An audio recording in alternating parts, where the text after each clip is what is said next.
আদ্রিতার চোখে নীল ছিল নিছকই একজন চাকর। সে সারাদিন আদ্রিতার ভাই ফরমাস খেটেও ওকে সন্তুষ্ট করতে পারত না।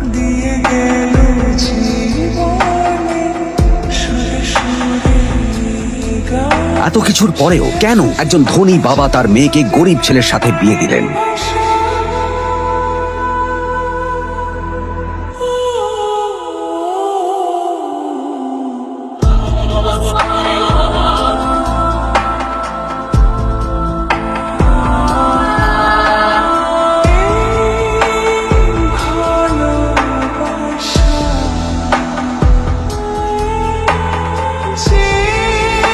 এবং তারপরে সেই মেয়েটি তার গরিব স্বামীর কাছ থেকে নতুন বছরে এমন একটা গিফট পেয়েছিল যে তার চক্ষু স্থির হওয়ার জোগাড় হয়েছিল।